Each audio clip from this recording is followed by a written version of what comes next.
Let's move on to Bitcoin. The Bitcoin. Bitcoin putting real money onto a system that we don't even know who created it. আসসালামু আলাইকুম, কেমন আছেন সবাই?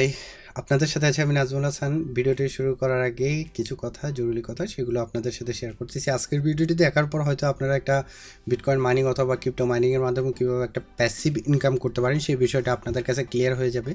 তবে ভালোভাবে যদি খেয়াল না করেন তাহলে হচ্ছে যে আপনাদের সেই ক্ষেত্রে লস হওয়ার পসিবিলিটি থাকবে। তো সেই ক্ষেত্রে আমরা বিষয়গুলো একটু মনোযোগ সহকারে দেখব আশা করি।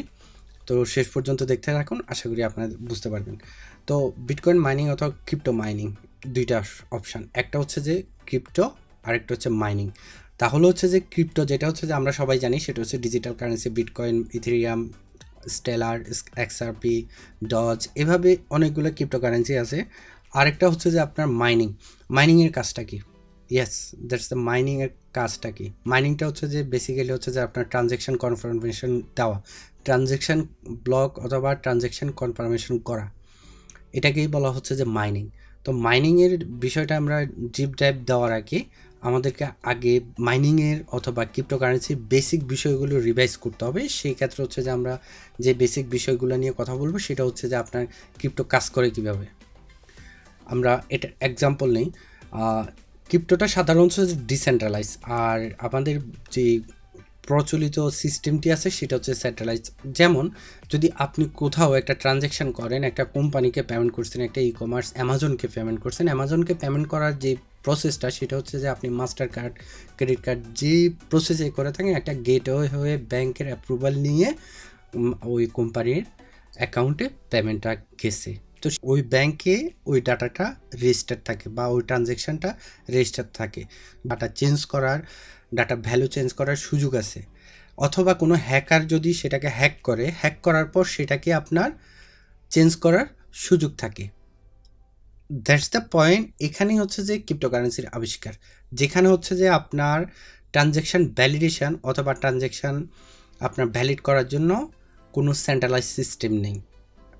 ক্রিপ্টোকারেন্সি টোটালটাই ডিসেন্ট্রালাইজ, যেটা হচ্ছে যে আপনার সাধারণত আপনি যদি একটা ট্রানজ্যাকশান করেন সেক্ষেত্রে হচ্ছে যে ওই নেটওয়ার্কে যে অ্যাক্টিভ মাইনাররা ওই ট্রানজ্যাকশানটা ভ্যালিড করবে। কেউ একজন যদি ডাটাটাকে টেম্পার্ড করতে চায় অথবা ডাটা চেঞ্জ করতে চায় তাহলে সেই ক্ষেত্রে আপনার বাকি অ্যাক্টিভ মাইনার যারা আছে তারা ইনভ্যালিড ডিক্লেয়ার করে সেটাকে রিজেক্ট করে দিবে। সেই ক্ষেত্রে হচ্ছে যে আপনার মাইনারদের কাজ।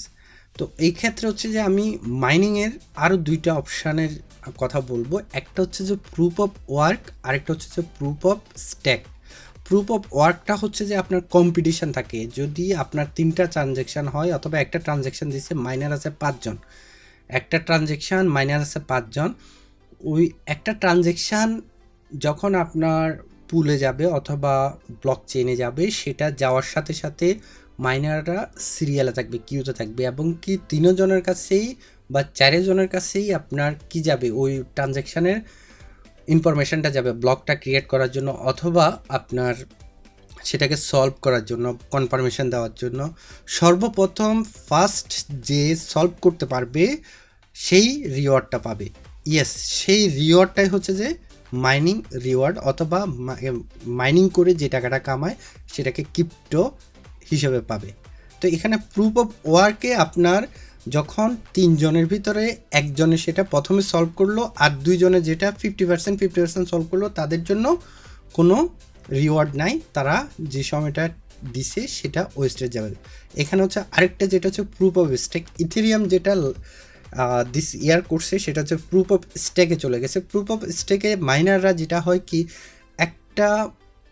একটা ট্রানজ্যাকশানের কনফার্মেশন হয়তো বা আপনার যাকে অ্যাসাইন করা হয়েছে সেই মাইন করবে এবং কি রিওয়ার্ডটা সেই পাবে, এবং কি এটাই বেসিক্যালি হওয়া উচিত। তাহলে হচ্ছে যে মাইনারদের এফিসিয়েন্সি বাড়বে, মাইনাররা প্রফিট করতে পারবে।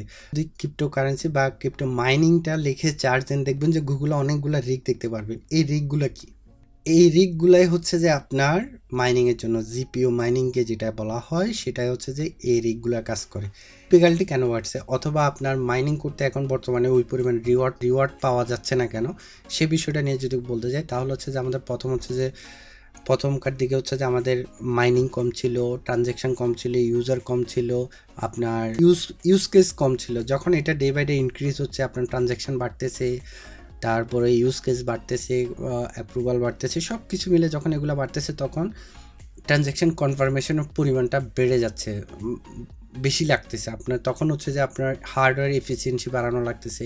তো আমাদের এক্সিস্টিং যে কম্পিউটার বা ল্যাপটপের যে পিসিতে প্রসেসর অথবা যে ধরনের ক্যালকুলেশন ক্ষমতা থাকে সেটা আমাদের যথেষ্ট এনাফ না একটা ট্রানজ্যাকশান উইথিন শর্ট টাইমের ভিতরে আপনার সলভ করে। সেটা সলভ করতে পারবেন, দেখা গেছে যে একটা ট্রানজ্যাকশান সলভ করতে আপনার 2 দিন সময় লেগে যেতে পারে। ওই ক্ষেত্রে হচ্ছে যে আপনার প্রসেসর এবং কম্পিউটার এবং কি সেটার আপনি কোনো ধরনের রিটার্ন পাচ্ছেন কিনা, রিওয়ার্ড পাচ্ছেন কিনা সেটা না। এই জন্য যারা হচ্ছে যে আপনার জিপিও মাইনিংটা আস্তে আস্তে বাড়াচ্ছে, আপনার যারা হচ্ছে যে আপনার যাদের ইনভেস্টমেন্ট আছে তারা হচ্ছে যে 1টা জিপিও, 2টা জিপিও, 5টা জিপিও, 10টা জিপিও, এইভাবে অনেক বড়গুলো জিপিও দিয়ে আস্তে আস্তে তারা মাইনিংগুলো চালাই নিয়ে যাচ্ছে। যারাই এই বিটকয়েন সম্পর্কে জানতে চাইছেন, এতটুকু ভিডিও আপনাদের জন্য করলাম। আশা করি আপনারা বিটকয়েন মাইনিং অথবা ক্রিপ্টো মাইনিং সম্পর্কে আপনারা বুঝতে পারছেন। আরও যদি আপনাদের এই বিষয়ে কোনো কিছু জানার থাকে তাহলে অবশ্যই আমাদেরকে মেসেজ দিবেন অথবা কমেন্টসে আমাদেরকে জানাবেন। ইনশাল্লাহ আমরা ওটা সলিউশন করার চেষ্টা করব। তো যদি আমাদের ভিডিও কন্টেন্ট ভালো লাগে তাহলে অবশ্যই লাইক এবং সাবস্ক্রাইব করে সাথে থাকবেন। তো ধন্যবাদ সবাইকে, আসসালামু আলাইকুম।